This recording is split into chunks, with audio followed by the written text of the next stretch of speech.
Welcome everyone, and thank you for joining. I'm pretty sure we're going to have a great evening tonight, and I wish I could say more, but I just want us to just get to it without wasting time, so that we can get the most benefits out of this meeting. So I think one rule I must emphasize, which is a simple one. While one speaker is doing the talking, just make sure we're all on mute to avoid disturbing the speaker. I think if we do that, it would be great for all of us. Make sure you're on mute if you're not speaking. And to remind everyone again that each speaker is given 3 to 5 minutes to do the review of the book they will be reviewing. So as you start, mention your name, introduce yourself, and show us the cover of the book you will be talking about. And then you can get right straight to it. So I'll call you to come on stage when it's your turn. I'll use this list in that order. And then when your time is up, I'll be using a timer from my phone. When the time is approaching, you have maybe like 10 seconds. My phone will also be on mute, even my mic.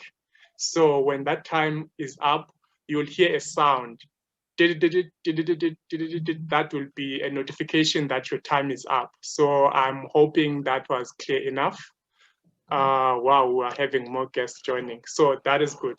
So we can start by our first speaker. I hope you are ready, Wendy. The time start now. You can go ahead.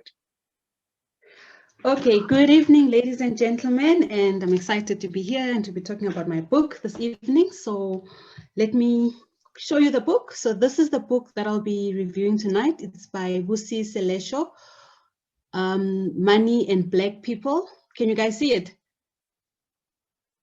Yes, we can, okay. Wendy. I assume we can. Okay, cool. So Money and Black People, why Black people don't have money and how to heal your money story. Very interesting title. And I must say, I'll switch off the camera now. So I must say, when I the first time I saw this book, I was actually sitting in a salon in Hatfield a couple of years ago, and I just glanced over it, but I didn't really pay Wendy, sorry to interrupt, sorry. It's okay, you can keep your video on. I'm recording. I think my network is good today. Okay, cool, all right. Thank you. Okay. So I was saying the first time that I saw this book I was at a salon in Hatfield a couple of years ago, and I remember looking at the book and thinking, wow, this looks interesting, but then I never paid attention to it after that. But funny enough, as life would be, at a Toastmasters meeting at the President Club, I then went for a meeting there, and guess who was there? Busi Selesho. She was there doing something in the program, so was I. So I got to meet her. She had copies of this book with her, and I said to myself, this is, you know, the stars aligning. I need to get this book. So yes, I got the book. It is autographed. Okay, so that was just a bit of background about the story. But Busi is a money coach, and she's so passionate about, you know, money and educating people about money. So as much as this book is directed to African people or Black people, I think the lessons behind it are for anyone, for any race group or gender. So yes, it says why Black people don't have money, but I think the lessons go deeper than just us. So basically the book is about the money story, as she says. What stories do we tell ourselves about money, and how do those stories influence and impact the way we view money, and how do they influence the fact that we have money or we don't have money? So depending on what kind of story you tell yourself, you will find that you might receive, she mentioned that you might receive a lot of money, but at the end of the month, you find that there's no money in your account. That's because we all have sort of what we call ingrained perspectives about money. You believe that money doesn't last, or I have to suffer to get money. I have to work hard to get money. Money is not for everyone, you know. I'm just lucky to have money. So she basically touches on different kinds of beliefs and money stories that we have. And she says here, I wrote down that She says we all have collective money stories, and those stories can be as a country based on what we went through in terms of the apartheid and the colonialism, and the fact that people were not mistreated. People left their homes to go and work, let's say in Gauteng, left their families. So there was this notion that you cannot get money unless you stay in Gauteng. You have to leave your family to make money. You have to suffer to make money. So she uses examples such as that for us to understand the kind of traumas and the kind of beliefs that we as Black people, for example, went through.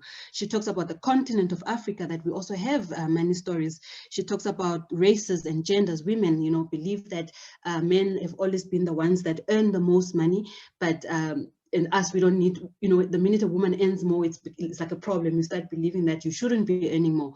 So she's got a lot of examples that she talks through. Her book is about 16 chapters, and all the chapters go through different issues: money and men, money and women, Black tax. She talks about, healing your money story. But I also like the last chapter that she offers in the book, which is, the title is 30-Day Money, what is it called? 30 Days Money Mindset Program. So she gives you, after explaining all of these things and giving us the reasons why and how to heal, she gives us a 30-day program that we follow to heal and change our money story, because she says money is an energy. And I will quote here, she says, if you don't worry about the lack of air, you shouldn't be worried about the lack of money. I found that very profound. If you don't worry about the lack of air, you shouldn't be worried about the lack of money. Very interesting. And I'll just read page 3. One of the reasons that she explains why Black people don't have money. She says, why Black people don't have money is not a technical issue. It's not because Black people don't have skills or money skills or financial management skills or don't know how to use money.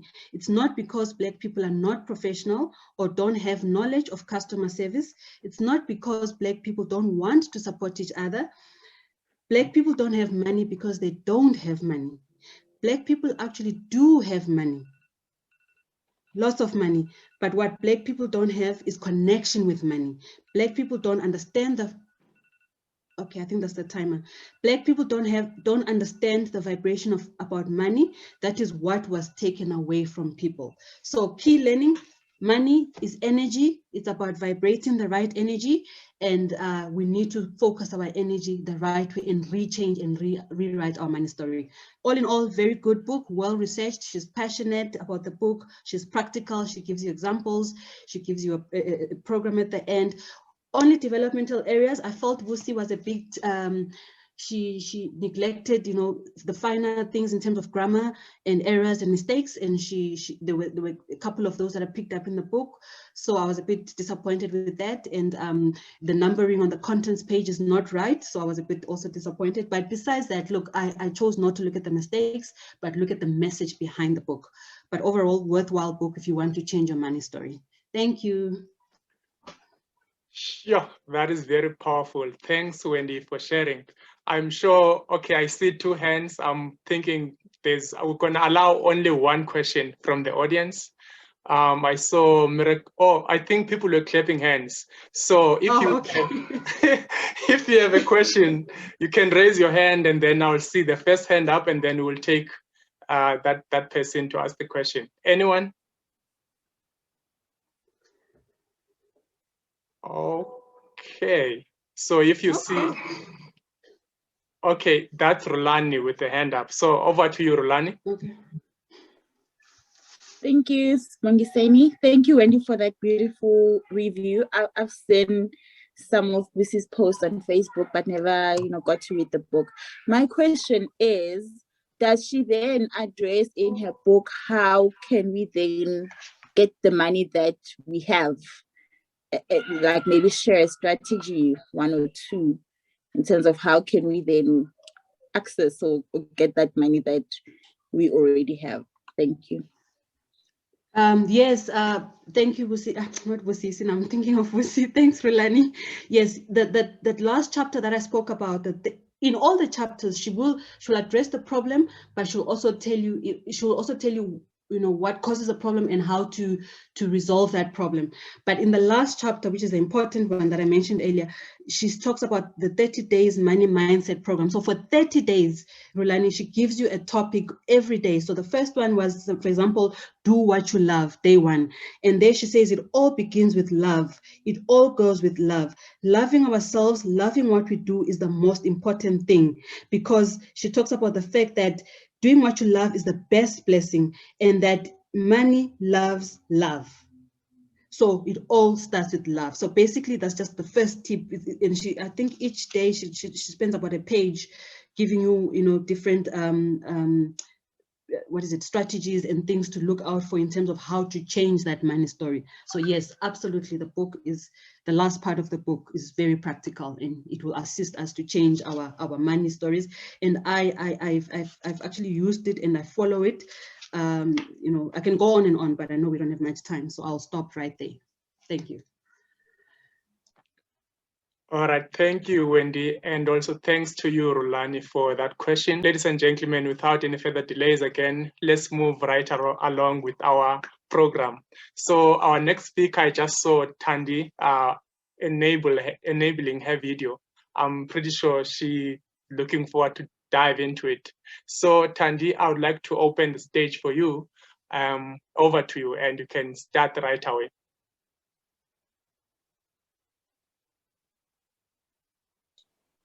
Good evening, everyone. I'm sorry I'm doing this inside a car because I do have network issues. That's why I missed the previous meeting. So the book that I'll be sharing today is Chimamanda Ngozi Adichie. The title of the book says A Feminist Manifesto in 15 Suggestions.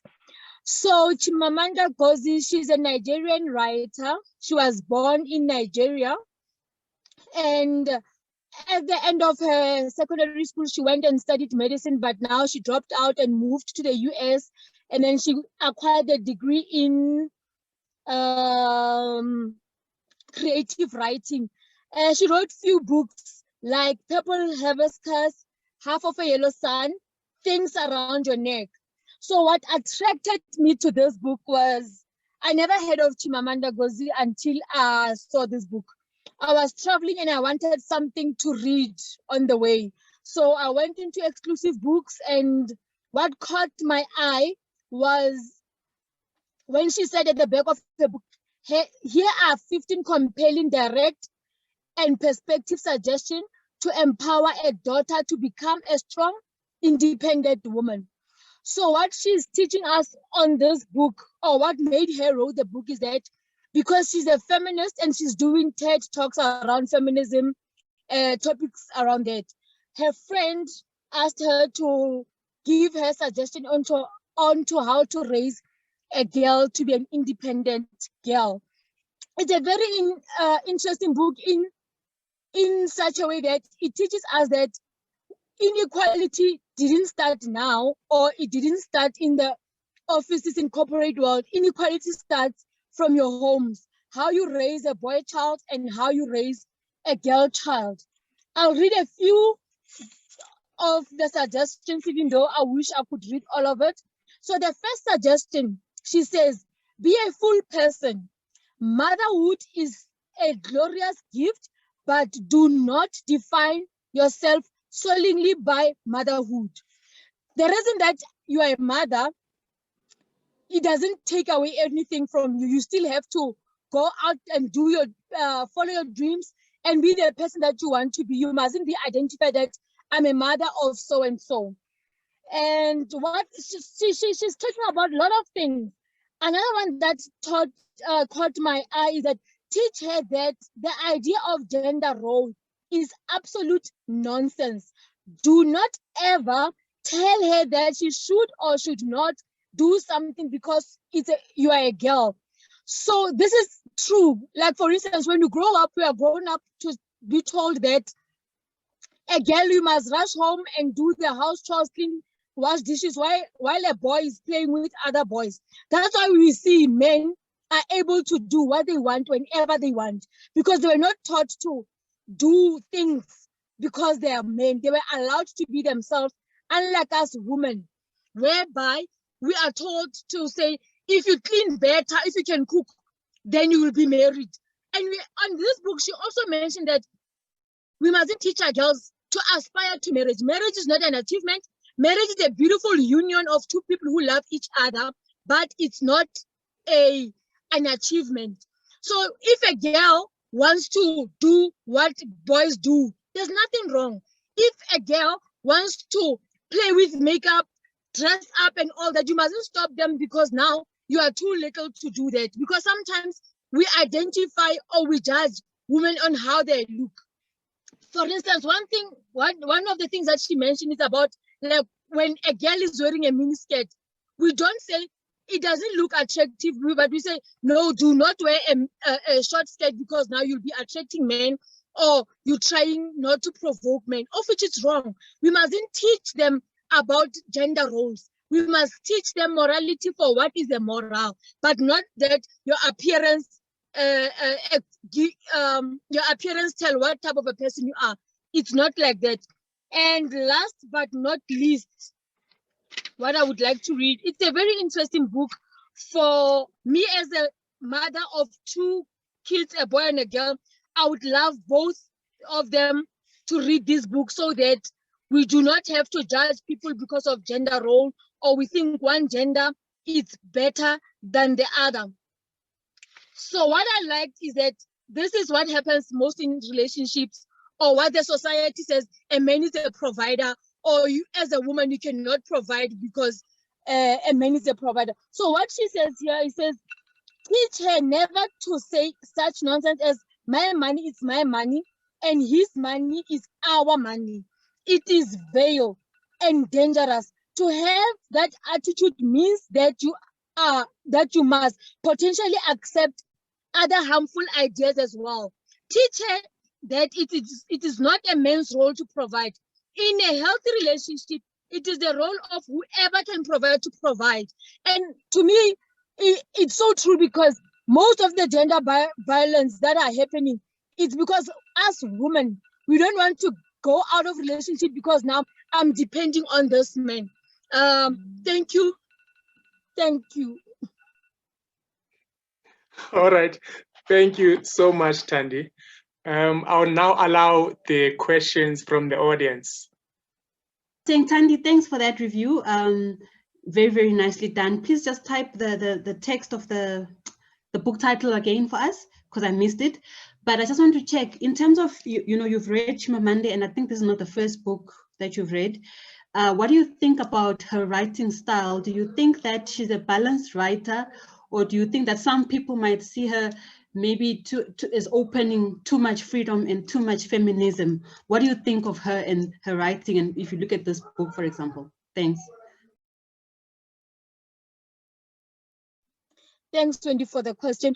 I think her writing, I like her style of writing. It's balanced, because even on her TED Talks, she's not only talking about feminism. There's another one that speaks about religion in reality, whereby people, what is religion, what is culture. So for me, I think it's a balanced, this is the second book I read. She's a balanced writer. So yeah, I like her. All right, amazing. Next speaker will be Cornell. And Cornell, I will also allow you to take the stage and take it right away. Thank you very much, Simugiseni. I almost said thank you, Mr. Toastmaster. Good evening, everyone. You can see me with my hat, and maybe you are thinking of the bush. So this evening, I would like to share a book with you that I've read. I finished it a few weeks ago, but it's called A Game Ranger Remembers, and the author is Bruce Bryden.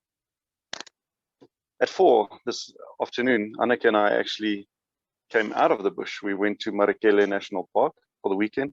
So we camped there. And for those of you that know me, I love spending time in the bush. There's something different about sitting in the bush. And I received this book about a year ago. They actually wrote in the front of the book, so it's June 2020 that I received it. And It's about Bruce Bryden. He was born in Johannesburg, but then in 1971 he started working in the Kruger National Park. First doing his apprenticeship working with lions, putting collars around them, but then got a permanent job, and he spent 27 years in the Kruger National Park, and then he retired in 2001, and I think he's currently living in Knysna with his wife. So this book was released in 2005, so it's pretty an old book, but it really opened up my eyes to what's going on in the Kruger. On the back of the book, Bruce Bryden says there are only two certainties for a game ranger. And the first is that you will never be very well off, so you won't have a lot of money. But the next thing is that you'll experience things in your life that not a lot of people will experience. And that's how I perceived this book. He divided it up into different chapters, and there are just it's about 18. Yeah, so 18 chapters, a lot to cover. And what really struck me about this book is his candidness about what's going on. He even spoke about people who got involved in poaching, and naming them as well. So that to me was surprising. But the things that he mentioned regarding the animals and experiences that he had, he talked about the Magnificent Seven elephants. I don't know if you've read about them or heard about them. Go and look them up, the Magnificent Seven. If you're ever in the Kruger, go to Letaba. You'll see them there in a hall. And he spoke about the culling of buffalo, of the elephants, of hippo, even during the drier months, and the whole conservation, the way that they have to manage the park, but manage the people and manage the animals as well. He spoke about his life, how they had to move around a lot and go from one house to the other house. And just as you think you settled now, a new position opens up in the Kruger in a different part, and you have to go. He spoke about waking up and then you've got a leopard in your yard, or lions in your yard, or an elephant in your yard, or it's just a different life. There's so many things that they experience that us normal people, if I can say that, did not experience. So he touches on the life of the ladies as well. Many times people just think of the game rangers, the men, but he talks about the ladies as well. Not so much the lady game rangers. I don't think in that time there were as many. Hopefully there are many more these days. But the wives or the other halves of the game rangers, and how tough those ladies are, because they get to go to town only once a month, and what they have to buy. And when he's not there and there's a snake in the house, she pulls out the revolver and she shoots the snake, and all these type of things. So I liked his writing style. I think Wendy asked that question previously now, and I never thought about sharing it or saying about it, but I like his writing style. It's very quick. It goes quickly, the stories that he tells. And as I mentioned, he's very, very straightforward in what he says. He's also added a few pictures in the book, not many, but just enough to entice you. So if you look at it on the shelf at the shop and you quickly page to the middle where these pictures are, you'll get a sense of the adventures that he had. Obviously, he touches on a few difficult points as well, like poaching and the seriousness of poaching, and what he's done in his life to try and counter that with the anti-poaching unit that he's worked in. But yeah, all in all, for me, a great read. I don't know if this is for everyone, to be honest with you. For me, this is good. I always had this idea of perhaps becoming a pro golfer or to become a game ranger. I didn't become one or the other, but I enjoy both of them.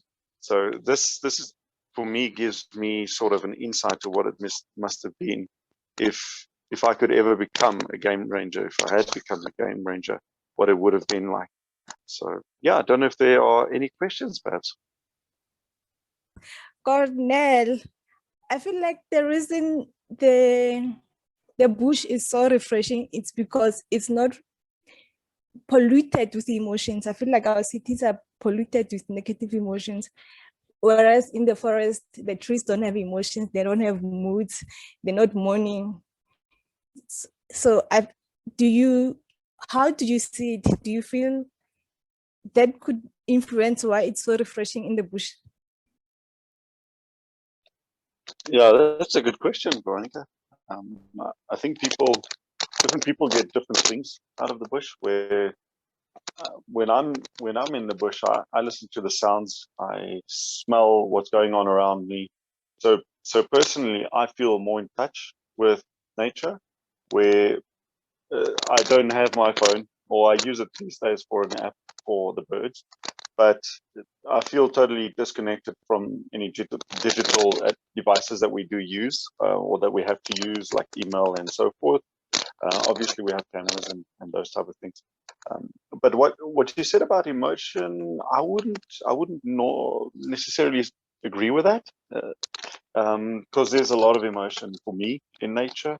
If you watch the animals, if you watch a herd of elephants move around, this morning the road was blocked by an elephant, and there was a lot of emotion. The way that he walked briskly towards us, the way that he was flapping his ears. So maybe raw emotions, maybe emotions in the moment. If you think about the trials and tribulations of animals and things that they have to go through. So for me, the reason why I enjoy nature is just to get in touch with myself, and just that quiet time, thinking about things, sometimes not thinking about things, that helps as well. But the beauty of it, and I don't know what else to say. So Danny, if you are ready, you can take the stage and take it right away. Over to you. Sure. Let me kick off then. So what I've been reading, or what I'll be speaking about, is this Crucial Conversations book. Yes. So what happened was about, I think it must be 6 or so years ago, I heard about this training at one of my clients, the people going through the training of Crucial Conversations. And then I had interest, and I started looking up, and then we decided about 5 years ago, three of us prepared for this to present it at our company, and now I'm actually doing that again. 5 years later, I'm just the only one now doing it, but we've split it up into, like 1 hour once a month, and I go through this. So what a book is about is, you could say it's about conflict management. What happened is the authors, they wanted to investigate why certain people are more influential than other ones. And they did find that it is not necessarily position. Obviously, position helps, but there were people with very little position that still had a huge influence in the company. And that's what they were after. And then when they started tracking these people, they realized it is the way in which they do the conversations, how they handle dialogue, how they handle specifically these crucial conversations. So they then send these, what they call crucial conversations. That's what these people were in. And essentially what they speak about, they say a crucial conversation is where the stakes are high. So it is not just about your favorite sports team or something. It is something that's of real importance. Emotions run high. So there's definitely, a heartbeat and blood pressure involved. And then there's differing opinions, because it's easy to agree. The problem is when we disagree, and when the emotions run high and the stakes are high. So that's what the book is about, is to handle that. So they start off to explain why it is important. And they explain just examples of companies that have done this and the results they got from it, and what they have observed as well.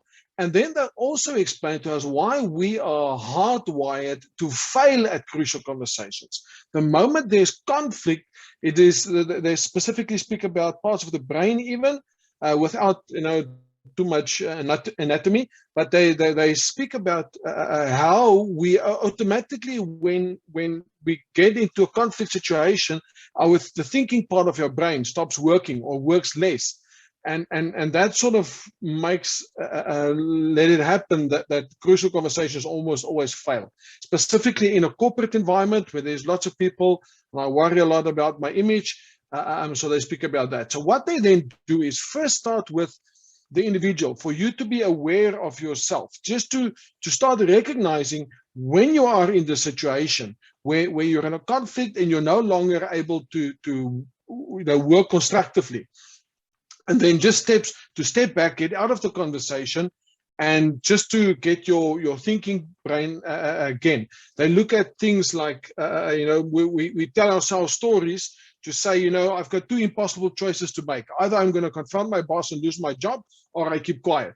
And he's still, I'm still the poor guy suffering from it. But then he forces you to think about another alternative. Is there a way for me to speak to my boss in a way that will lower the temperature, I want to say, and then still get through. So to go through that, they then also give you the tools for dialogue, for good dialogue to happen, constructive dialogue to happen, and basically we need this. They speak about this pool of shared meaning. So we have to find something that we agree on, something which we share, which we are both passionate about or both care. So even they also say many times we confuse strategy with objective, and strategy may be the way how I think we're going to reach the objective, but maybe there's another strategy which is also going to get to that objective, and I must be willing to rather get to the objective than to be the one that is right. So they also speak about, when you're in conflict, the first thing that usually goes is your motive. Now I want to show this person that is not respecting me, or now I want to show them I'm not as stupid as they think, or now I want to prove something to them, or I want to put them in their place. And then I've lost my original motive, which was a specific motive, which why I had the conversation. So they just give us the tool to first of all, to get ourselves to drive this conversation better, and then also to look out for other people, in their reaction. Now, obviously, with the online meetings, is going to be a bit different, but they speak specifically on looking at a little bit of body language, but then they look at two behaviors, which is either violence or silence. So either the people start getting abusive, or they start getting, Sorry to interrupt. Sure. The time is out, and we are left with a minute on Zoom, so it will kick you Okay. out. So Okay. sorry, I had to cut you off. All right. So if I may, I'm just going to add one more thing, and that is this book has a lot of material outside of the book. So there are YouTube channels and also even an audio companion, which is in the form of a CD, but you obviously can get an MP3 as well, which helps quite a bit as well. Oh, amazing. The book I'll be reviewing is called Drowning in Own Tears by Mishak Mate Bevula. So before I dive into this story, first of all, this book is a novel, and it was written by someone. It tells a story of what was happening in a nearby township from where I am right now. It happens in Katlehong, but as I said, it's a novel. But I found it so much useful, especially for any young aspiring leader, men, specifically young men. I'll just read the first line. It's just one sentence that I'm gonna read, but it's full of advice and wisdom for, as I said, for any aspiring leader out there. It says, a man's strength is often destroyed by his weaknesses when he is not careful enough to deal with it. Again, a man's strength is often destroyed by his weaknesses when he is not careful enough to deal with it. So the main character of this book, his name is Sipho. So Sipho Dlamini is basically, he's an eldest boy in his family. His younger sister, his name is Zodwa. So a certain thing happens while they are still teenagers. Their parents, they got in a car crash, and unfortunately they couldn't survive. So there to rely on other people's, their neighbors, in order for them to make it. It was a sad story, actually, and I felt sorry for him. But probably because of that incident that happened to them, Sipho, specifically the main character, he is someone who was very determined and very focused, and he was someone who looked up to his dad. The dad was someone who was very influential in the political space. They called that political party the movement. It sounded like, when I'm trying to think, even though they don't mention in the book, is the ANC, but they don't mention the ANC. But this one, it sounds like a leading political party. But then he couldn't make it out. But as he was growing up, before he got to that point where he had to lose his parents, he was watching closely and using his dad not only as a role model, the father himself, who was grooming, in a way, Sipho to become what he was doing, even though he was not forcing him. He was just coaching him, showing him the way on how to survive in this crazy world, especially if you know the dynamics of a township.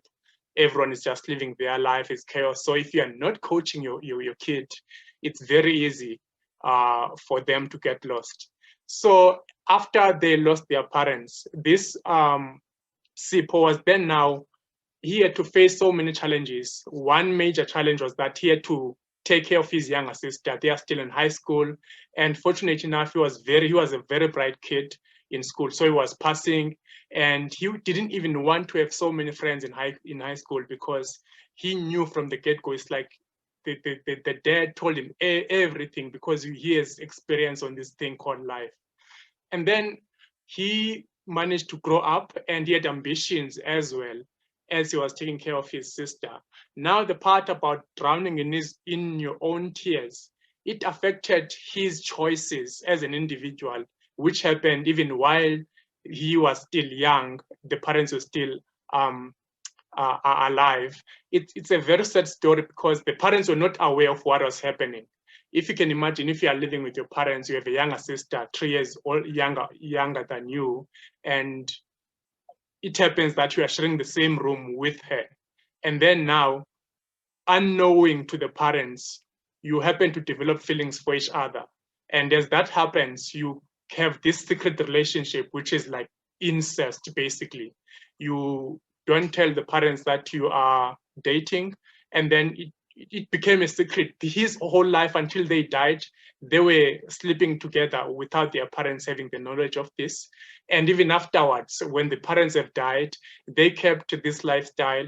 And this guy, he would see some girls in high school, and then one lady in Dombi would visit them at home. And then Zoto, now the younger sister, because they were doing this behind doors, and Zoto hated everyone, even the friends of Sipho had one friend, because he didn't want to be distracted on his studies. He had a lot of responsibilities. Okay, my time is up. I will just wrap up within a minute. He did not want to lose focus by having too many friends. He only had one friend. This one friend was Mzwake. And Sipho was, even though he was still in high school after the parents have passed on, he was still a respected member in the community, because immediately he took over. He had that leadership abilities, even while he was still a teenager. They saw by the way he was always vocal in community meetings, when there were like social gatherings, there were people of the community trying to solve issues in the community, and then he would be there, and then he would voice out his opinions, which had content. He would show courage in the face of danger. He was a leader even at his age. So he never got to date girls in high school, because he had this thing that he didn't want his younger sister to see, because they were secretly in love. And the third part is this thing, even though when they were older now, based on the grooming from his father, he was elected to become the counselor of the community. And then everyone in the community loved him.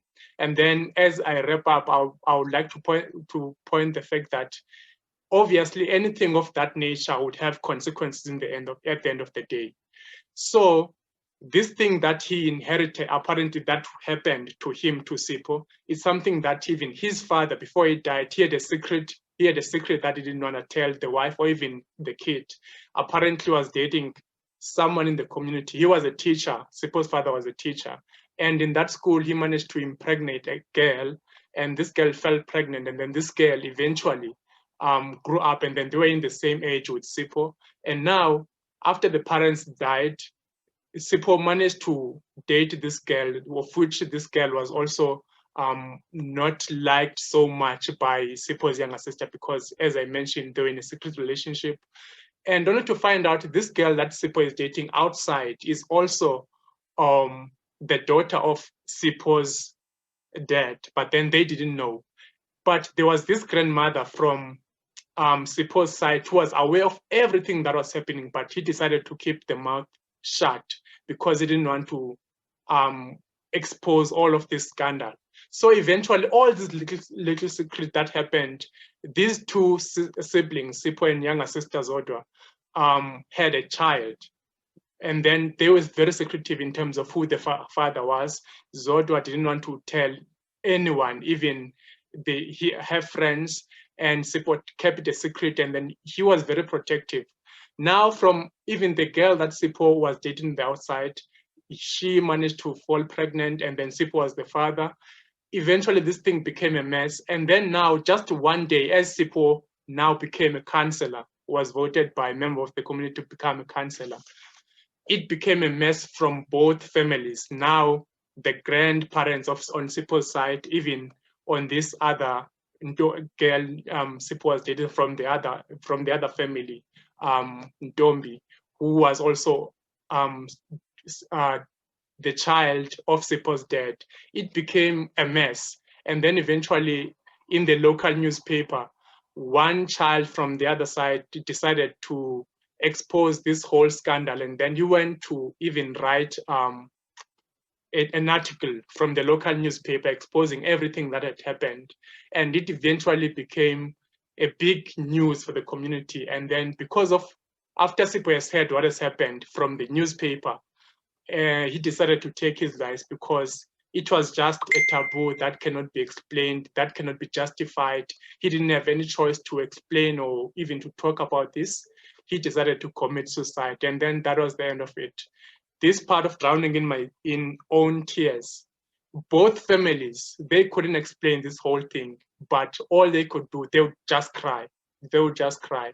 So the lesson I learned from this book, for any young man who has a drive or ambitions, whatever it may be, maybe in your career, you want to be in business, each and every choice that you make, it will have consequences. It might not be a very intense or dramatic case like here, having to date maybe in your own family, within the family, but even outside, you must always take calculated risk. Whatever you're doing, make sure you're not distracted from your mission and your vision about life, because any mistake, you might not only destroy your life, but even your career. So I'll stop there. I think I spoke too much. This book was just amazing and eye-opener for me. So thank you, ladies and gentlemen. I will allow one question before we move to the other speaker. Anyone? I have a question, Sibo. Yes. Well, firstly, I don't mind that you went over time. This story was very complicated. It's a very interesting dynamic that was happening there. But I just want to ask, it's unfortunate that he had to take his life. But yeah. I'm just trying to think. Is there a chance that you think in your mind that he could have dealt with it without taking his life? Sure, there is no way. There is. Would you have done the same? Would you have done the same if you're in his shoes? Yeah, I wouldn't have a choice either, because that was way beyond the taboo, in my own opinion. That is something that you would never hear of. But I think even though it's a novel, there's an element of truth to this. But if I would find myself in that situation at that particular point in my career, no ways. There's no way to explain this. I would have done the same thing also. Everyone, thank you once again. I would like to thank you from the bottom of my heart for making this club continue and for agreeing to be part of this movement. This is more than anything, it's a movement. Even though sometimes we feel like we're reading for our own benefits, but you might never know, because reading is one of the qualities or traits of people who are good leaders in their communities and also in their families. So your act of reading, you might never know who are you influencing. Even your kids at home, they see you reading and then they get inspired and then they follow your footsteps. So it's a good leadership activity that you can be proud of without even having to speak about it. Your action speak volume. So thank you for joining, and also thank you for your support in joining the meeting, and also for sharing, your favorite books with us. I will be looking forward to hear more of those stories from different books. And I think that's another thing I love about this book club. It's not only discussing one book, but we hear different book titles from different genres, and because as people have different opinions and also different preferences in terms of the books that we like and books that we love, so you have that liberty to share from any book of your choice. So yes, that's it from my side. Again, thank you so much for joining, and we'll keep encouraging each other on our WhatsApp book club. And yeah, I will stop there for now, and thank you everyone. All of you, I wish you a lovely evening. Until I see you again, good night from my side.